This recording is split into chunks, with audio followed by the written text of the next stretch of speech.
पहली बात, संजीवनी क्रिया का प्राण है ध्यान। तो ध्यान में उतरने के लिए सबसे ज्यादा जरूरी चीज क्या है? आप समझ लें कि ध्यान का अर्थ क्या होता है। 99% लोग ध्यान का सही अर्थ नहीं जानते हैं।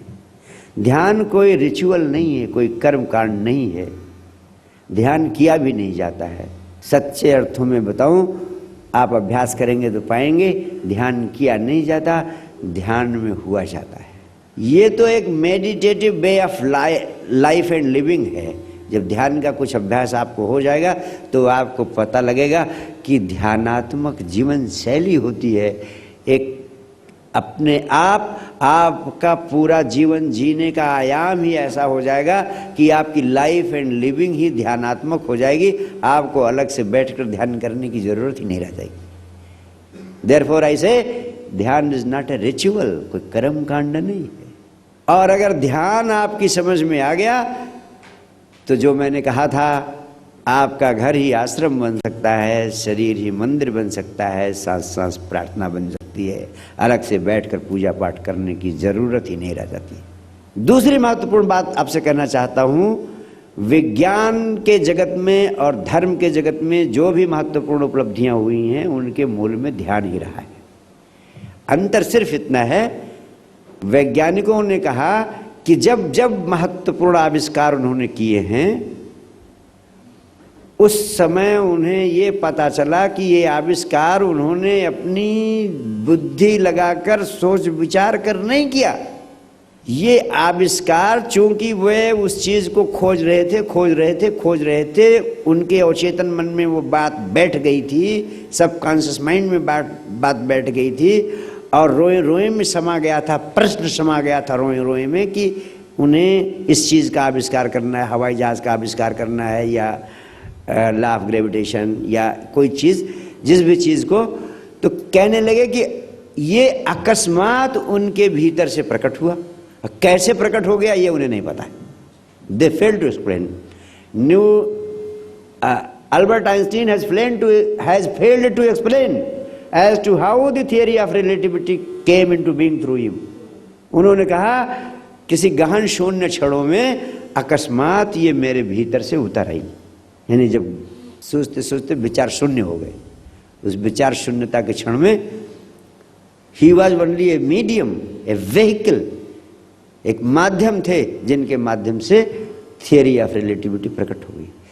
तो विज्ञान के जगत में मैंने तमाम वैज्ञानिकों के अनुभव इसी दृष्टि को समझने के लिए खोजे, तलाशे, पढ़े और आप हैरान होंगे। सबका यही कहना है कि जब आविष्कार उतरा तो उन्हें पता ही नहीं था कि कैसे उतरा, लेकिन जब उतर गया तो उन्होंने उसको जांचा, परखा, पाया तो बिल्कुल सही है। तो विज्ञान के जगत में ध्यान आकस्मिक है, इंसिडेंटल है, प्रक्रिया में स्वतः हो जाता है।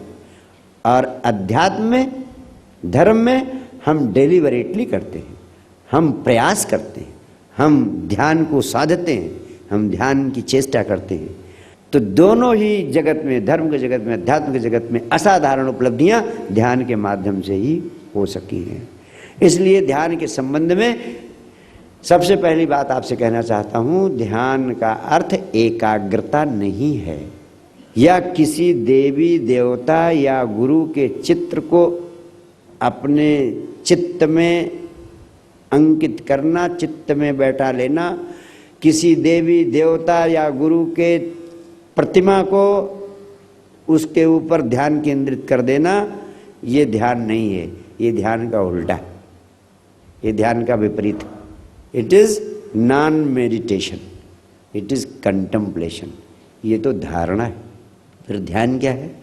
ध्यानम निर्विषयो मनः, यानी ध्यान का अर्थ है जब आपके चित्त के सामने कोई ऑब्जेक्ट न रह जाए, कोई विषय न रह जाए, यानी चेतना तो हो, होश हो, लेकिन किसी वस्तु का अस्तित्व, उसके कोई वस्तु उसके सामने ना हो और कोई विचार उसके सामने ना हो।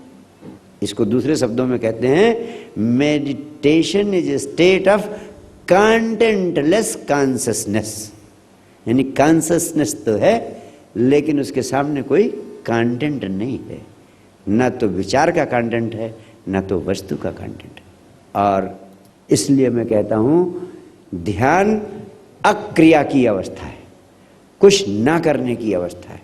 ध्यान विचार शून्यता की अवस्था है, जब ना तो आप शरीर से ही कुछ कर रहे हैं, ना मन से ही कुछ कर रहे हैं, उस कुछ ना करने की अवस्था में पहुंच जाना ही ध्यान है। इसी को दूसरों शब्दों में कहूंगा, meditation is a state of total relaxation, संपूर्ण विश्राम की अवस्था। भगवान महावीर का चित्र देखिए, वो चित्र नहीं है किसी व्यक्ति का। भगवान महावीर की प्रतिमा ध्यान की प्रतिमा है, अक्कम, कोई कंपन नहीं। उसको देखने से ही ध्यान में पहुंचने लगते हैं आप। उनकी प्रतिमा इस बात का प्रतीक है। उनकी प्रतिमा को देखिए तो आपको पता लगेगा कि ध्यान का अर्थ क्या है। ध्यान का अर्थ है जब ना तो शरीर से कुछ कर रहे हैं और ना मन से कुछ कर रहे हैं। उनकी प्रतिमा को देखते ही लग जाता है कि एकदम अक्रिया की संपूर्ण विश्राम, टोटल रिलैक्सेशन की अवस्था में।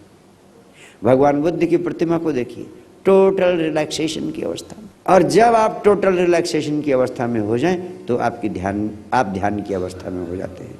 और टोटल रिलैक्सेशन में हो जाना ही अस्तित्व की संपूर्ण शक्तियों को अपनी ओर आकर्षित कर लेना। आप चुंबक बन जाते हैं। जब आप संपूर्ण विश्राम में हो जाते हैं, आप पूरी तरह शांत हो जाते हैं, आप वैक्यूम हो जाते हैं और अस्तित्व की सारी शक्तियां आपके भीतर खिंचती चली आती हैं उस वैक्यूम में। तो ध्यान अक्रिया है। ध्यान is state of doing nothing, कुछ ना करने की अवस्था में। आप करते तो 24 घंटे रहते, कभी कभी कुछ ना करने की अवस्था में आ जाएं, अपने सोफे पे बैठ जाएं और कोशिश करें, बैठे हैं, ना तो शरीर से कुछ कर रहे हैं, ना मन से कुछ कर रहे हैं। ये कैसे संभव है? ये संजीवनी क्रिया से संभव है। दूसरी चीज ध्यान के संबंध में आपको बताना चाहता हूं, आपको अपने बच्चों को जरूर समझाना चाहिए, क्योंकि भौतिक जगत की संपूर्ण उपलब्धियां, आध्यात्मिक जगत की संपूर्ण उपलब्धियां, एक हंसता हुआ नया मनुष्य पैदा करना इस ध्यान के माध्यम से ही संभव है। इसीलिए पूरी पृथ्वी पर संजीवनी क्रिया के माध्यम से ध्यान का विराट आंदोलन सारी पृथ्वी पर चलाना चाहता हूं। अब ध्यान के संबंध में एक दूसरी महत्वपूर्ण बात आपसे कहना चाहता हूं, जिससे ध्यान आपके प्राणों में उतर जाएगा। आपका ब्रेन एक कंप्यूटर की भांति है। आपके ब्रेन में और कंप्यूटर में कोई अंतर नहीं। जैसे कंप्यूटर काम करता है वैसे आपका ब्रेन काम करता है, इसलिए हम इसको बायो कंप्यूटर कहते हैं। बायो कंप्यूटर मीन्स मानव कंप्यूटर। तो बायो कंप्यूटर में और इलेक्ट्रॉनिक कंप्यूटर में क्या डिफरेंस है? सिर्फ एक महत्वपूर्ण डिफरेंस है। जब से आप पैदा हुए हैं, समझदार हुए हैं, तब से जब से आपका मस्तिष्क काम करना शुरू कर देता है, तब से जब तक आप इस संसार से विसर्जित नहीं हो जाते, विदा नहीं हो जाते, आपका बायो कंप्यूटर, आपका ब्रेन कंप्यूटर निरंतर काम करता रहता है, एक क्षण को भी रुकता नहीं। मेडिकल साइंस ने बड़ी रिसर्च किया और पाया कि जब आप रात में सो रहे होते हैं उस समय भी इलेक्ट्रोमैग्नेटिक वेव्स परीक्षणों में पाई गई कि निरंतर आपका ब्रेन सक्रिय रहता, चलता रहता। चूंकि आप नींद में होते हैं, आपको पता नहीं चलता, लेकिन कभी कभी सपनों के रूप में उसकी मस्तिष्क की सक्रियता का पता चल जाता है कि सपनों में जो कल्पना आती है वो ब्रेन की ही कल्पना है। यानी सोते में भी आपका दिमाग काम करता रहता है, मेडिकल साइंस के। यानी जब से आप पैदा हुए हैं तब से आपका ब्रेन निरंतर मरने तक काम करता रहता है। इसको आप बीच में कभी स्विच ऑफ नहीं कर पाते, स्विच ऑफ करके इसको विश्राम नहीं दे पाते। और इलेक्ट्रॉनिक कंप्यूटर में यही है कि उसको आप स्विच ऑफ करके विश्राम दे देते हैं, राइट?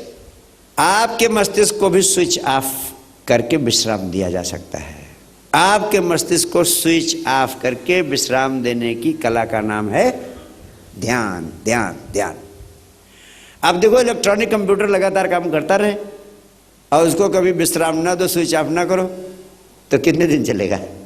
किसी भी समय बोल जाएगा, वायरस आ जाएगा, कुछ आ जाएगा, हो हैंग कर जाएगा, काम करना बंद कर देगा। कितनी बड़ी करामात है कि आप लोगों का भी तो कभी हैंग करता रहता है। कहते हो डिप्रेशन में चले गए, वो हैंग कर जाना ही है। डिप्रेशन में चले गए तो हैंग कर गया, इंसोम्निया हो गई, अनिद्रा हो गई। ये तनाव क्या है? ये हैंग ही तो कर देता है आपके ब्रेन को। है कुछ, दिखने लगता है कुछ, उपद्रव हो जाते, अशांति आ जाती है जिंदगी में, जो है नहीं वो आ जाती है। इस पृथ्वी पर सारी शिक्षा अधूरी है जब तक हमने मस्तिष्क का प्रयोग करना तो सिखाया बच्चों को, लेकिन मस्तिष्क को विश्राम देने की कला नहीं सिखाई बच्चों को। इसलिए meditation must be the important aspects of the syllabus of every student from kindergarten to the universities. It should start from the kindergarten level, from the KG level.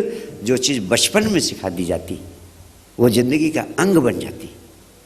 जो आपने बचपन में ABCD सीख लिया, काका काका सीख लिया, वो फिर नहीं भूलता है जिंदगी में कभी। और जब आपकी अवस्था हो जाती है तब आपको अगर नई भाषा सीखना हो, नई चीज़ें सीखनी हो, जीवन का उन्हें अंग बनाना हो, मुश्किल हो जाती है। इसलिए महामेधा शिविरों का आयोजन करना शुरू कर दिया है। तो महामेधा शिविरों के माध्यम से विद्यार्थियों के जगत में ध्यान का विराट आंदोलन चलाना चाहता हूँ। ये जो सुसाइड के केसेस हो रहे हैं पूरे हिंदुस्तान में, चाहे वो बॉम्बे में हो, चाहे कोलकाता में हो, चाहे लखनऊ में हो, सभी शहरों में महामारी की तरह ये सुसाइड की बीमारी फैलने वाली है। और